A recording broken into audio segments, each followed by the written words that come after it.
ఏంది ఇవాళ అవ్వ తాతలకి తాతమ్మలకి వీడియో వాళ్ళకి అందరికి పండగలాగా చేశారు. ఇవాళ ఏంది ఏం జరుగుతుంది అంటే మీరు అడిగేది ఇప్పుడు తెలుగుదేశం గవర్నమెంట్ వచ్చాక చంద్రబాబు నాయుడు గారు పెన్షన్ల గురించాక పాలాభిషేకం చేస్తున్నారుగా.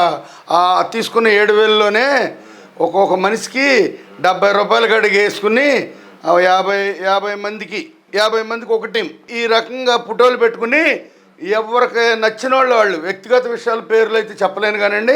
పొద్దున గద్దె రామ్మోహన్ దగ్గరుండి ఇస్తున్నాడు. అసలు ఫస్ట్ చంద్రబాబు గారే ఇస్తున్నాడులే పెనుమాకలో. అలాగే ఎక్కడికక్కడ ఏ నియోజకవర్గం ఆ నియోజకవర్గం పెన్షన్లు ఇచ్చేసాట. ఈ 7,000 తీసుకున్న వాళ్ళే పూర్తిగా చంద్రబాబు గారి పటం, లేకపోతే గద్దె రామ్మోహన్ రావు పటం, లేకపోతే బోడే ప్రసాద్ గారి పటం, ఇట్లా తెలుగుదేశం నాయకులు అందరే పటాలు పెట్టుకుని మళ్ళీ కొన్నిసార్లు ఏమో పవన్ కళ్యాణ్ గారి పటాలకి, మళ్ళీ అట్లా తూర్పులో కూడా అచ్చెన్నాయుడు గారి పటాలకి ఇంకా అలా బాగా చేసుకుంటున్నారని చెప్పి ఆ ఆనందం ఆక్క ఈ డబ్బులు వచ్చిన ఆనందంలో ఒక్క ఇంటికి ఈరోజు పెన్షన్ 7,000 ఇచ్చాడు మహానుభావుడు. చరిత్ర పుట్టాక అంటే 3,000 పాత కలిపి ఒక్కసారి అంచెలంచెలు లేకోకుండా 1వ తారీఖు ఉదయం 6 గంటల కాడికి మొదలెట్టి ఈ పాటికి చాలా వరకు ఇచ్చేశారండి. చాలా ఆనందంగా ఉన్నారండి. ఈ ఆంధ్ర రాష్ట్రంలో ఎన్టీ రామారావు గారు తొలిగా పేదలకు పెన్షన్ పెట్టాక ఇది చాలా గొప్పగా ఉంది కేసీఆర్ గారు. చాలా ఆనందదగ్గ విషయం, చాలా హర్షమైన విషయం, చాలా సంతోషమైన విషయం. అవ్వాతాతలు ఎంతో ఆనందంగా ఉన్నారు. ఈ రకంగా ఈయన ఎప్పుడు కంటిన్యూ చేసుకుని జాగ్రత్తగా ఎత్తంటే రాముడు పరిపాలనలాగా ఉందండి. దీనికి ఇవ్వలేరు అని చెప్పి వైసీపీ ఎమ్మెల్యేలు కానీ ముఖ్యమంత్రి కూడా నేను ఇవ్వలేనని చెప్పి అన్నాడు. దీన్ని ఎలా సుసాధ్యం చేశారంటారు? అలా అంటారా? గత 5 సంవత్సరాలు ఏమో అతను జగన్మోహన్ రెడ్డి గారు పరిపాలించి వెళ్ళిపోయాడు కదా. వెళ్ళిపోయి కూడా నెల అయిందా? సరే ఆ డేట్లు ఎందులే మనకి.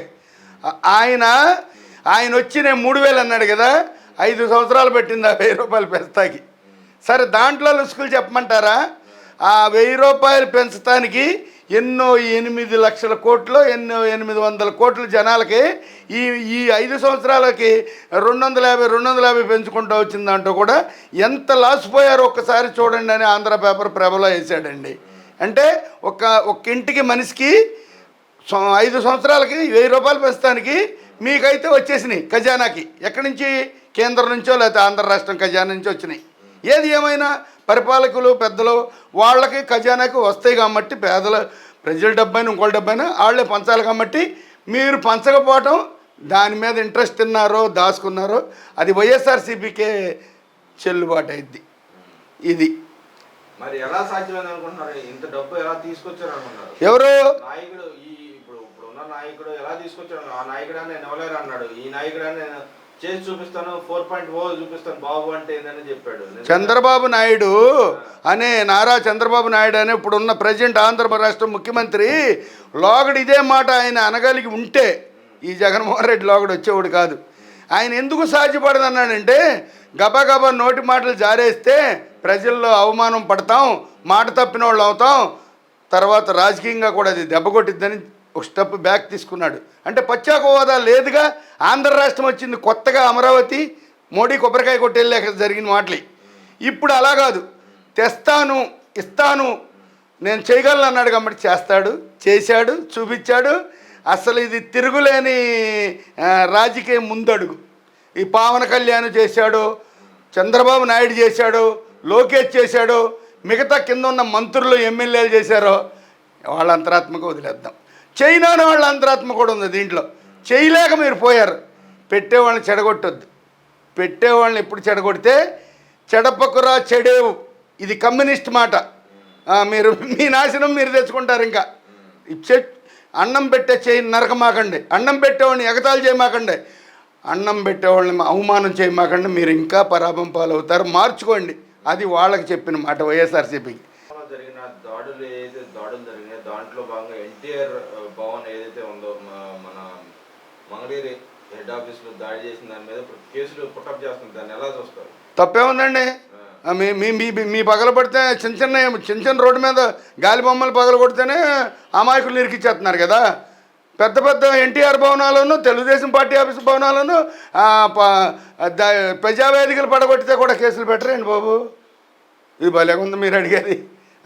ప్రజావేదిక పడగొట్టారు, దానికి కేసు పెట్టరా? ఎన్టీఆర్ భవనం పడగొడితే కేసు పెట్టరా? అంటే మీ అయితే చిన్న చిన్న పేపర్లోనూ వాల్ పోస్టులు చింపితే గుట్టలు చింపితేనే కేసులు పెట్టచ్చా? ఓరు నాయను. సరే ఇది కూడా ఉందా? సరే. అలాగే ఏదైతే మన అంబటి రాంబాబు పోలవరం మీద శ్వేతపత్రం చంద్రబాబు నాయుడు విడుదల చేశాడు. దాని మీద మళ్ళీ అంబటి రాంబాబు వచ్చి అసలు ఇది మేము చేసింది కాదు మీరు చేసింది వ్యవహారం అన్నట్టు మాట్లాడు. దాన్ని ఎలా చూస్తారు? సంక్రాంతి పండగకి ఆయన ఏమైనా ఉంటే డ్యాన్స్లు వేసుకోమను, లేకపోతే సినీ ఫీల్డ్లో మా చేసినట్టు ఉన్నాడు అది చేసుకోమను, లేకపోతే లాయర్ చేశాడు అనుకుంటా ఆ లాయర్గిరి పనికొస్తాడు. అంతవరకు వాళ్ళు పరిమితం. ఇవి పోలవరం గురించి ఆయనకేం తెలుసు? అతను దాంట్లో అసలు సరిపోడు.